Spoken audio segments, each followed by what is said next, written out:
하나님 말씀 잠언서 27장입니다.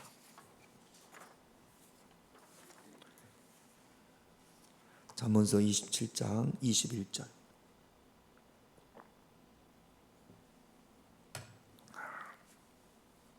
한 절 우리 앞에 화면에 있으니까 같이 있습니다. 도가니로 오늘, 불무로 금을, 칭찬으로 사람을 단련하느니라. 아멘. 우리가 2주 매일 저녁에 모여서 기도하는데 2주가 쉽지 않습니다. 제가 보니까 한 분도 안 빠지신 분들이 오늘 여기 오신 분들인 것 같아요. 조금 더 많았다가 툭툭툭 줄어가지고 아무튼 이번 기도회를 통해서 다른 뜬 것보다 결단이 좋으면 좋겠어요. 하나님, 내가 선한 말 하게 하옵소서. 그래서 여러분, 어떤 말이 선한 말입니까? 우리가 2주 동안, 사실 오늘이 마지막이고 내일은 다시 한번 정리하는 건데, 어떤 말이 선한 말입니까? 내 입이 하나님의 말씀에 다스림을 받을 때, 다스림을 받고 하는 말이 선한 말입니다. 믿음으로 해석해서 내 입이 하나님의 말씀에 다스림을 받아서, 그러면 이제 믿음으로 해석해야 다스림을 받겠죠. 뭐 종류대로 우리가 한 2주 동안 보면서 믿음의 말이 있고, 축복의 말이 있고, 용서의 말이 있고, 위로의 말이 있고, 또 어제 교훈과 책망의 말. 우리가 신앙생활을 하다 보면 교인이 교인을 훈계하고 책망할 때도 있습니다. 젊은이들을 훈계하고 책망할 때도 있습니다. 자녀들을 훈계하고 책망할 때가 있습니다. 그럴 때 꼭 명심해야 될 것은 왜 책망하느냐. 그러니까 저 사람을 위해서 책망하는 건지, 아니면 내가 마음에 안 들어서 책망하는 건지, 그 동기를 여러분들이 분명하게 체크하고 훈계하고 책망해야 됩니다. 그렇지 않으면 내가 내 감정을 다스리지 못해서, 그러니까 내 감정을 다스리지 못하면 하나님 말씀에 다스림을 받을 수가 없습니다. 그러면 잘하라고 한 것이 오히려 내 자녀에게, 사랑하는 이들에게 무진장 큰 상처만 안겨줄 때가 많습니다. 명심하십시다. 성경에도 훈계하라고 되어 있고 책망하라고 되어 있어요. 그런데 알아듣지 못하는, 그 상대방이 알아듣지 못하는 훈계와 책망은 아무런 효과가, 쓸모가 없는 겁니다. 여러분, 요한복음 21장을 보면 20장에 예수님께서 부활하셨어요. 제자들이 예수님이 십자가에 달리시는 것도 봤고 부활한 것도 봤습니다. 그러면 이제 사명을 감당해야 될 거 아니에요. 그런데 21장에 보면 느닷없이 베드로가 나는 고기 잡으러 가노라. 그리고는 지 혼자 가는 것도 아니고 다른 제자들에게 가자 그래가지고 갈릴리 바다에서 고기를 잡습니다. 사람을 낚는 어부가 되라고 예수님께서 부르셨잖아요. 그런데 사람을 낚는 어부가 되기는커녕 3년 동안 말씀을 듣고 십자가도 경험했고 부활도 경험했음에도 불구하고 다시 옛날의 모습으로 가서 갈릴리 호수에서 물고기를 잡으려고 그물을 던진단 말이죠. 예수님께서 아마 밤새 보고 계셨을 겁니다. 제자들이 엉뚱한 짓을 하는 것을. 그런데 밤에 말하면 못 알아들으니까, 그러니까 예수님께서 아침 미명까지 말을 했을 때, 아, 예수님이구나. 제자들이 알아볼 때까지, 새벽까지 기다리신 거죠. 여러분, 기다림이 필요합니다. 좋은 훈계와 좋은 책망은 소금이 맛을 낸과 같이 타이밍이 중요해요. 그러니까 여러분, 내가 조급해서 훈계하고 조급해서 책망하지 말고 충분히 하나님께 기도하고, 정말로 이게 하나님께 원하시는 거고 상대방을 위한 거면 그때 훈계하고 책망할 때 그 상대방이 그 훈계와 책망을 잘 받아들이게 될 줄로 믿습니다. 그래야 열매가 있고 그래야 가치가 있는 훈계와 책망이 되는 겁니다. 오늘은요, 칭찬이에요. 금이 귀합니까? 안 귀합니까? 귀해요. 요즘 금 한 돈이 60만 원이 넘어간다고 합니다. 오늘 말씀에 보면 은을 정제하기 위해서 도가니에 넣고 또 금을 정제하기 위해서 풀무부에 넣는다 합니다. 사람은 칭찬을 통해서 귀한 은이 도가니에서 만들어지고 귀한 금이 풀무에서 만들어지는 것처럼 사람은 칭찬을 통해서 귀한 사람으로 만들어진다라는 거죠. 늘 남편에게 핀잔만 주는 아내가 있었습니다. 어이구 답답해. 당신이 뭘 알아요? 우리 김영래 권사님 장로님 많이 그러죠? 제가 뭐 어이구 답답해. 당신이 뭘 알아요? 늘 이렇게 말하는 아내가 있었습니다. 뭘 좀 남편이 하면 어이구 답답해. 당신이 뭘 알아요? 그랬는데 어느 날 남편이 교통사고를 당했습니다. 병원에서 전화가 왔어요. 당신 남편이 교통사고를 당해서 사망하셨습니다. 얼마나 놀랐겠어요. 그래서 병원에 가서 여관실에 가니까 이렇게 시신이 있어요. 그 시신, 남편 시신 옆에서 얼마나 울었는지 모릅니다. 막 우는데 흰 천이 들썩들썩해요. 남편이 살아났어요. 그래가지고 이렇게 눈을 떠보니까 막 아내가 우니까, 서럽게 우니까 남편이 여보 괜찮어, 나 살았어, 나 안 죽었어. 그랬더니 그 아내가 이렇게 보더니 아이고 답답해.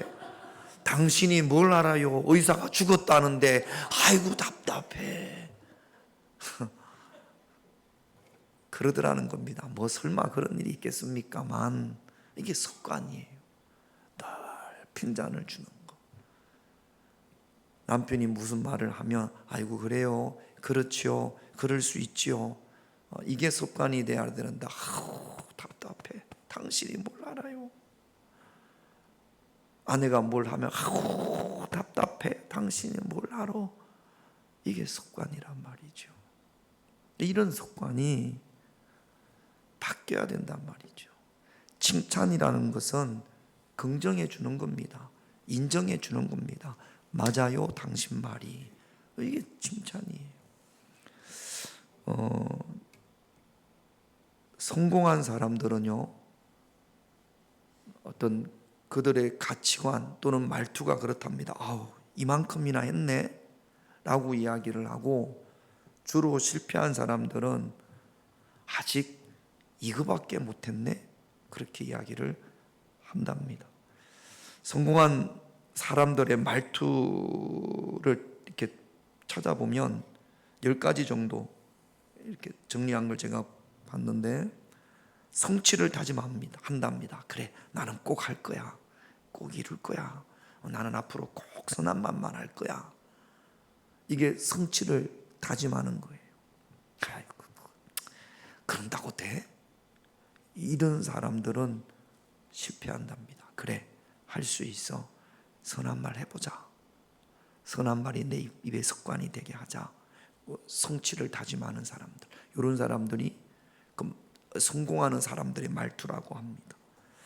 작은 성공에도 서로 축하해 준답니다. 별거 아닌데도 너무 잘했네요.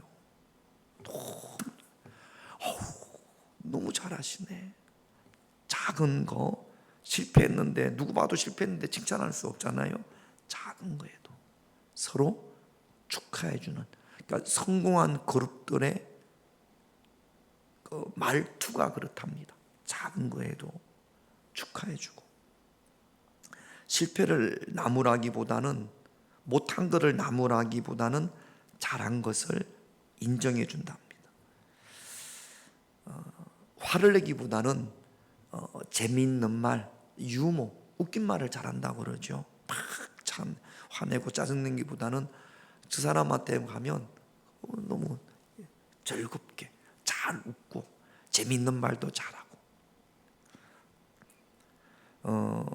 남을 탓하기 전에 자기 잘못을 먼저 인정하는 사람, 이 성공하는 사람들의 말투랍니다.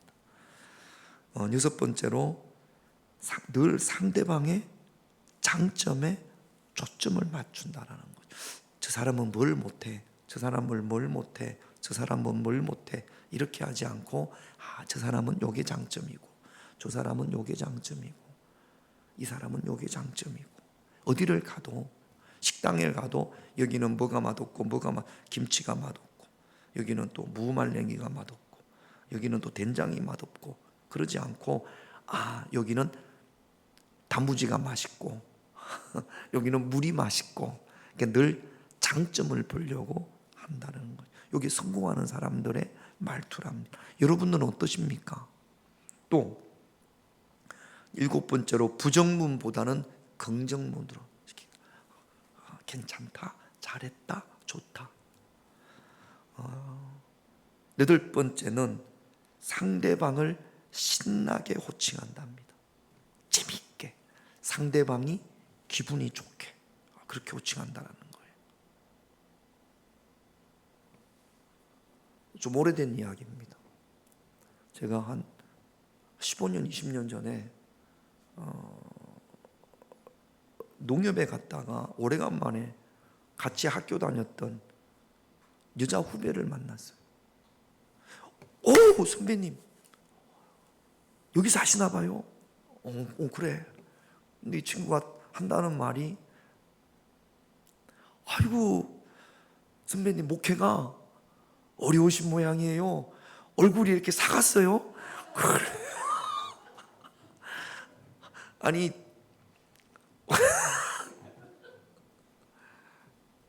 제가 상처가 됐으니까 지금 기억하고 있겠죠?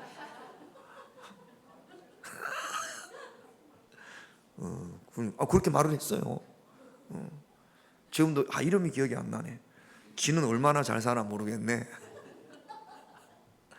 학교 다닐 때 이제 제가 제대를 하니까 같은 3학년이더라고요. 같이 수업도 듣고 이러니까 좀 미물어 보니까 그랬겠죠. 그래도 여러분 만났을 때 우리 다 성공하기를 원하잖아요. 만났을 때 상대방이 기분 좋게 할 수 있는 말, 아무리 찾아봐도 없어요? 찾아보십시다. 그러니까 상대방을 기분 좋게 호칭을 한다라는 거죠. 이게 참 하루아침에 바뀌지는 않는데, 아무튼 여러분, 내가 교회에서 전도사님을 만나면 어떻게 전도사님을 기분 좋게 부를까? 어떻게 부르면 좋으려나? 우리 한경애 권사님을 만나면 어떻게 부르면 한경애 권사님이 기분이 좋으려나? 우리 유한호 장로님은 제가 생각할 때는 교회에서 만날 때 하늘이 할아버지 그러면 기분이 싫어요? 장로님 그렇게 부르는 게 좋아요? 하늘이 할아버지 장로님 그렇게 부르는 게 좋아요? 하늘이 할아버지? 옆에 있는 분은 쓸데없는 이야기 하지 말고. 이제 이번 주에 미국에서 손자가 온답니다. 이 집에 장손이에요. 그렇게 우리 장로님이 그 자손도 하려고 기도했는데 드디어 개봉박두 한국에 왔는데, 지금 이제 대전으로 발걸음이 옮겨 주일날 교회에서 예배 드리나요? 우리 내가 6개월 됐지만 않고, 우리 얼마나 기도했습니까? 그놈의 자식 때문에 진짜로 많이 기도했어요. 제가 이름도 우리 교회 옷 나오지도 않는데 그 장로님네 그 아들 유성준, 그 며느리 고은지, 이름 내가 남의 집 그 보지도 못한 아들 이름도 알고, 얼마나 새벽에 기도했는데 1000번째를 드리니까 기도를 안 할 수가 없잖아요. 맞죠? 고은지, 유성준, 고은지. 우리 교회 나오는 화준이보다 유성준, 고은지, 애기 아기 낳게 해달라고 임신했을 때부터 얼마나 기도했는지 모르는데, 드디어 이번 주에 미국에서 우리 평화교회에서 예배 드리려고 하늘이 할아버지 부르려고 기가 막 이렇게 한동안 우리 유한호 장로님은 하늘이 이야기만 하면 막 그냥 좋으실 것 같아. 그러니까 상대방이 기분 좋은 호칭을 부른답니다. 성공하는 사람들. 이거는 뭐 우리하고 좀 상관이 없는데 노래방 가서도 긍정적인 노래만 부른다네요. 즐거운 노래, 기분 좋은 노래, 언젠간 가겠지 이런 게 아니고 즐거운 노래 부른답니다. 성공하는 사람은. 그리고 10번째가 상대방을 잘 칭찬을 해준답니다. 그러니까 성공한 사람들의 마인드가 뭐 10가지를 말씀을 드렸습니다만 주로 긍정적인 마인드에 인정해주고 칭찬하는 그런 모습이 성공한 사람들의 모습입니다. 우리가 일상생활에서 하나님 말씀의 다스림을 받아서 믿음의 말, 축복의 말, 용서의 말, 위로의 말, 교훈과 책망의 말을 해야 됩니다. 이제 오늘 우리가 본문에 봤던 것처럼 칭찬인데 누구나 사람들은 장점이 있고 단점이 있어요. 장점만 있는 사람도 없고 단점만 있는 사람도 없습니다. 누구나 다 장단점이 있습니다. 주로 여러분들은 장점을 이야기합니까? 장점을 찾아냅니까? 단점을 찾아냅니까? 칭찬은 장점을 찾아내서 그 장점을 인정해 주는 것, 그걸 칭찬이라고 하는 겁니다. 하나님을 하나님으로 인정해 주는 것, 하나님을 칭찬하는 것을 우리는 하나님을 칭찬한다고 하지 않죠. 하나님을 칭찬하는 것을 찬양이라고 하는 겁니다. 하나님을 하나님으로 인정해 주는 것. 어른이나 근위자를 칭찬하는 것, 아들이 아버지를 칭찬할 수는 없죠. 그걸 존경이라고 합니다. 친구나 동료, 후배의 장점을 인정하고 그 장점을 말해주는 것, 이걸 칭찬이라고 하는 거예요. 그래서 찬양과 존경과 칭찬의 공통점은 인정해 준다라는 거죠. 있는 그대로, 없는 것을 있다고 하는 게 아니라 있는 그것을 찾아내서 인정해 주는 것, 그것을 찬양이라고 하고 그것을 존경이라고 하고 그것을 칭찬이라고 하는 겁니다. 아내에게 나는 당신 만난 게 늘 후회돼, 그게 아니고 당신은 하나님이 나에게 준 선물이야. 부부가 우리 둘이 이렇게 둘밖에 없네. 장로님 한번 해보세요. 김용래 권사님한테 당신은 하나님이 나에게 준 최고의, 그런 이야기 한 번도 안 해보셨죠? 지금 한번 해봐요. 당신은 보면서 당신은 하나님이 내게 준 최고의 선물이야. 자, 지금 옆에 보면서 한번 해봐요. 그래야 장로님 선한 말에 하늘이가 기뻐해요. 자, 해봐요. 당신은, 따라해봐요. 당신은, 웃지 말고, 뭔 이야기인지 모르죠. 당신은 하나님이 나에게 준 최고의 선물이야. 자, 시작.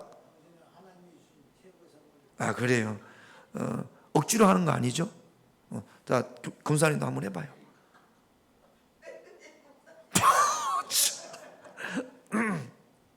아니, 그게 칭찬이라니까. 집에 가서, 그러면 동영상을 찍어서 저한테 보내요. 당신은 하나님이 나에게 준 최고의 선물이야. 너는 하나님이 나에게 준 아들이나 딸한테 최고의 선물이야. 그게, 자, 두 분이 결혼하신 거 누가 하게 해주신 거예요? 하나님이 하게 해주신 거잖아요. 하나님이. 그러니까 하나님이 맺어주신 거 아닙니까? 그러니까 하나님이 주신 거니까 최고의 선물이잖아요. 오늘 꼭 집에 가서 그렇게 말씀하세요. 집에 가면 못하지 또 쑥스러워서. 이제 해요. 우리 한번 하십시다. 지금까지 못했는데 앞으로 좀 억지로라도 합시다. 저도 그렇고 동영상을 다 찍어서 확인을 해볼까요? 그러니까 꼭 하십시다. 저도 잘 못해요. 그런데 해야 될 것 같아. 그게 선한 말이 습관이, 그래야 선한 말이 습관이 될 것 같습니다. 우리가 칭찬을 잘 못하는 이유가 아첨하지 말라, 아부하지 말라, 또 칭찬하면 애들이 버릇이 없어진다, 이런 이야기들을 어른들한테 많이 들어서 그래서 칭찬에 어색한 거 아닌가 생각을 합니다. 아부와 칭찬이 어떻게 다른지 한번 구분해 드릴게요. 잠언서 29장 5절을 볼게요. 잠언서 29장 5절 같이 있습니다. 이웃에게 아첨하는 것은 그의 말 앞에 거물을 치는 것이다. 아첨하면 안 되거든요. 아부하면 안 되거든요. 제가 하나 예를 드릴게요. 어느 날 까마귀가 맛있는 치즈 하나를 물고 왔어요. 구했어요. 그래가지고 요거 먹어야지. 그리고는 나무 위에 올라가서 입안 가득히 물은 치즈를 나무 위에 이렇게 놓고 좀 쪼아 먹으려고 그런 그 상황인데 여우가 지나가다가 보니까 아니 까마귀가 치즈를 물고 왔네. 그러니까 여우가 뭐라고 그러냐면, 까마귀님, 당신은 참으로 아름답습니다. 저는 당신이 이렇게 아름다운 분이신지를 전에는 몰랐습니다. 까마귀님은 음성도 아름답겠지요? 까마귀님, 제발 부탁드립니다. 새들의 여왕인 당신의 아름다운 노랫소리를 듣고 싶습니다. 그러니까 까마귀가 우쭐해가지고, 당신은 새들의 여왕입니다. 아름답습니다. 당신의 목소리는 너무나 귀합니다. 그러니까 어이구 막 좋아요 안 좋아요? 그래가지고 노래를 한번 입을 크게 벌려가지고 깍 하다가 치즈가 어떻게 됐어요? 똑 떨어졌어요. 그러니까 여우가 똑 떨어진 치즈를 탁 물더니 바보 그리더니 가더라. 이게 뭐 칭찬이에요, 아부예요? 아부예요. 그러니까 칭찬은 상대방을 위해서 하는 겁니다. 상대방을 위해서. 아부는요, 나를 위해서 하는 거예요. 여러분들이 누구를 칭찬할 때 이게 나를 위해서예요. 내가 이 사람을 칭찬해서 뭔가 내게 유익함이 있다면 내 속에 내가 장로님을 막 칭찬해가지고 사탕이라도 하나 얻어 먹으려고 그런 마음이 있으면 요거는 칭찬이에요, 아부예요? 아부예요. 그러니까 여러분, 우리는 누가 나에게 칭찬을 하는지 아부를 하는지를 잘 분별해야 됩니다. 아부를 칭찬으로 잘못 들으면 잠언서 29장 5절에 보니까 그의 발 앞에 그물에 걸리는 거예요. 까마귀가 깍 하다가 거물에 걸려가지고 치즈를 잊어먹었잖아요. 그러니까 여러분, 우리도 네 자신도 아부하지 말고 칭찬하고, 그 다음에 우리도 누군가 나를 칭찬하는, 이것이 칭찬인지 아부인지를 잘 구별해야 됩니다. 사기꾼은 칭찬할까요, 아부할까요? 아부합니다. 사기꾼의 아부를 칭찬으로 분별하지 못해서 어려움을 당하는 경우들이 참 많습니다. 그래서 그런 분별력이 저와 여러분들에게 있어야 되는 거죠. 여러분, 칭찬은 오늘 성경에 보면 도가니에 은을 넣고 이런 돌에 은을 정제하는데 처음부터 은 덩어리가 있는 게 아니고 돌 안에 은이 있습니다. 그러면 그 뜨거운 도가니에 넣고 불을 가하면 불순물이 제거되고 순은만 나와요. 그래서 은만 따로 정제하는 겁니다. 순은을 만드는 겁니다. 금도 마찬가지예요. 풀무에 넣어서 뜨거운 불을 가하면 순금만 빠져나오는 거예요. 우리는 사람을 혼내고 그래야 그 사람이 사람답게 되는다고 생각을 하는데, 오늘 잠언서 말씀에 보면 혼내고 훈계하고 책망하는 것보다 오늘 말씀에는 칭찬이 그 사람을 단련한다라고 말씀하십니다. 잠언서 27장 21절을 다시 한번 보면 다시 한번 읽습니다. 시작. 도가니로 언을, 풀무로 금을, 칭찬으로 사람을 단련하는. 도가니에서 은을 빼는 것처럼, 풀무에서 순금을 빼내는 것처럼, 정죄하는 것처럼 칭찬이 귀한 사람을 만든다라는 겁니다. 우리는 칭찬이 귀한 사람을 만든다라는 사실을, 글쎄 몇 년 전에 칭찬은 고래도 춤추게 한다 라는 책이 베스트셀러가 된 적이 있습니다. 그 잠깐 그래서 칭찬합시다, 칭찬해야겠구나 그렇게 생각을 먹었다가도 잊어먹을 때가, 습관이 안 되니까 잊어버릴 때가 참 많습니다. 이런 기도회를 통해서 하나님, 칭찬이 선한 말이니까 훈계와 책망도 필요합니다. 그러나 때로는 저와 여러분들의 칭찬이 필요합니다. 그리고 또 성경은 이런 말씀도 있어요. 잠언서 27장 2절을 한번 볼게요. 같이 있습니다. 타인이 너를 칭찬하게 하고 내 입으로 하지 말며 외인이 너를 칭찬하게 하고 내 입술로는 하지 말지니라. 자, 그 위에 다시 한번 잠언서 27장 21절을 다시 한번 보면, 위로 한번 올려주세요. 여기를 현대어 성경은 칭찬으로 그 사람을 단련하느니라, 요거를 현대어 성경은 어떻게 번역을 하냐면 칭찬으로 그 됨됨이를 알아볼 수 있다, 이렇게 번역합니다. 그러니까 여러분, 내가 누군가를 칭찬했을 때 그 사람이 칭찬 듣고 나서 너무 막 우쭐댄단 말이죠. 그 됨됨이를 알아본다라는 거예요. 그러니까 우리는, 우리의 입은 칭찬하는 입이 돼야 되고, 우리의 귀는 칭찬 듣기를 좋아하는 귀가 되어져서는 안 됩니다.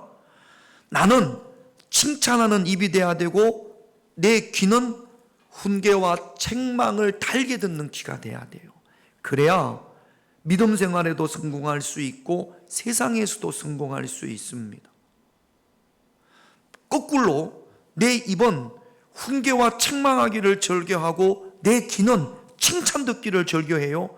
그러면 결코 신앙생활에 성공할 수 없습니다. 가정생활에도 마찬가지고 세상에서도 하나님이 기뻐하시는 좋은 열매를 맺을 수 없습니다. 다시 한번 명심하세요. 내 입은 뭐 하기를 즐겨하고? 칭찬하기를 즐겨하고. 다시, 내 입은 뭐 하기를 즐겨하고? 칭찬하기를 즐겨하고. 내 귀는 뭐 하기를 즐겨하고? 훈계와 책망 듣기를 달게, 잘 듣기를, 훈계와 책망 듣기를 즐겨히 하고. 이게 반대로 돼서는 안 됩니다. 주로 우리는 반대가 많아요. 입이 훈계와 책망을 잘하고 귀는 칭찬 듣기를 좋아합니다. 인정받으려고 한단 말이죠.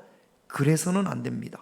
꼭 명심하세요. 내 입은 칭찬하는 입이고 내 귀는 훈계와 책망을 즐겨 듣는 귀고, 그래야 신앙생활에 승리할 수 있습니다. 그래야 하나님께서 기뻐하시는 열매를 맺을 수가 있습니다. 그리고 잠언서 27장 2절 다시 한번 같이 있습니다. 시작.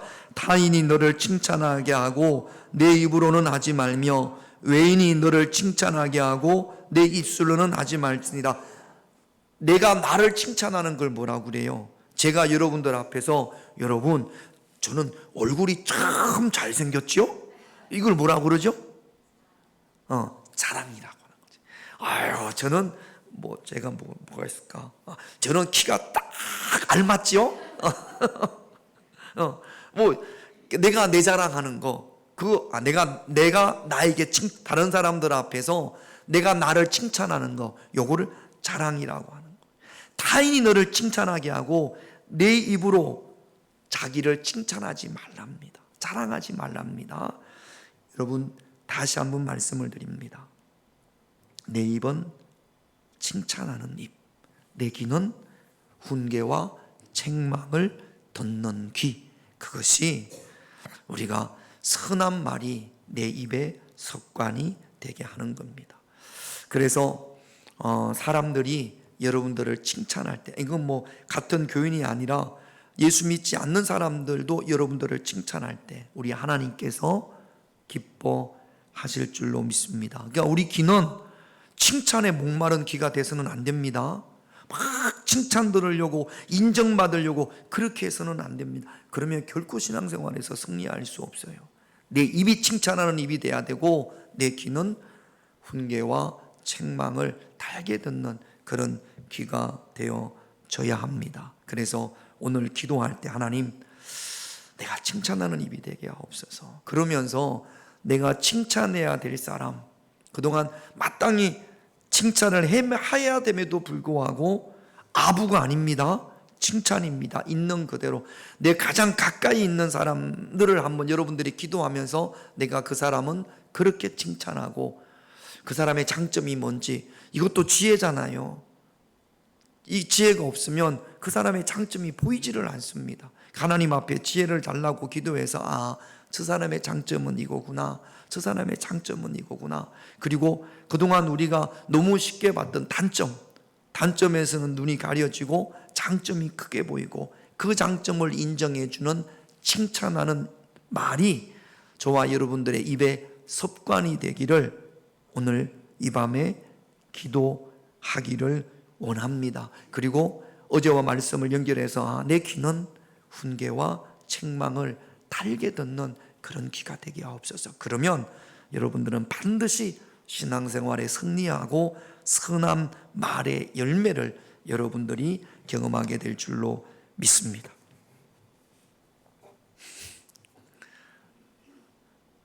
오늘 어느 엄마, 어느 칭찬 뭐 해야 될까요? 칭찬을 잘 하나? 별로 안 하는구만. 할머니가 별로 말이 없네.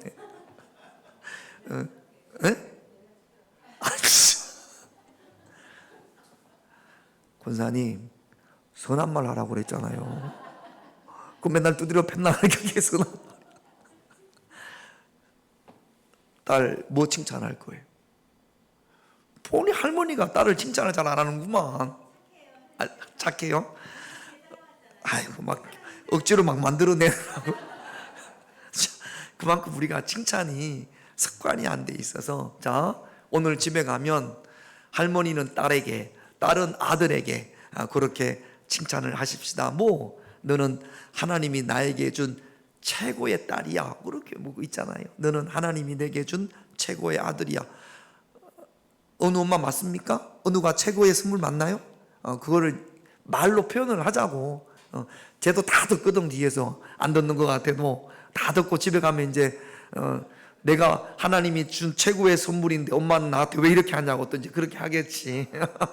칭찬하십시다. 그렇게 한번 해보십시다. 할렐루야. 가족이 같이 있는 분들은 꼭 이영자 집사님, 호진이한테 너는 하나님이 나에게 준 최고의 아들이야. 화준이한테 그렇게 해요. 장로님, 장로님은 화준이한테 맛있는 걸 좀 사줬으면 좋겠어. 맛있는 걸 사주면 집에 가면서 뭐라도 하나, 맨날 화준이가 사오죠. 장로님은 한 번도 안 사줬죠. 한 번도 안 사줬어요? 아들한테?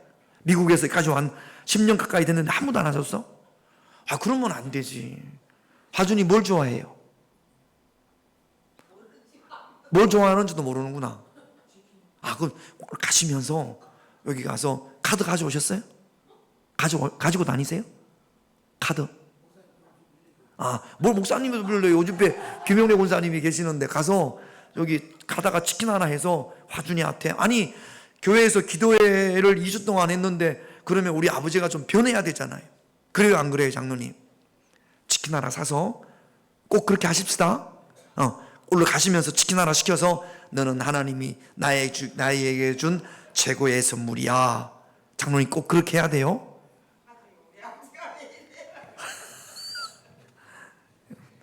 그러면 하준이가 너무너무 감동할 수도 있어요. 그렇게 하십시다. 자, 우리 기도 제목 보겠습니다. 1번 같이 있습니다. 하나님을 찬양하는 입술이, 이게 하나님을 칭찬하는 겁니다. 2번, 권위자를 존경하는 입술이 되게 하옵소서. 권위자를 존경하는 것이 칭찬입니다. 3번 같이 있습니다. 좋은 사람을 만드는 칭찬이 내 말의 습관이 되게 하옵소서. 좋은 사람, 귀한 사람. 칭찬이 그 사람을 귀하게 만듭니다. 우리 자녀들이 귀한 자녀들이 돼야지요. 그래서 우리 자녀들이 귀한 사람이 되기 위해서는 우리 부모님들이 칭찬을 많이 해야겠죠.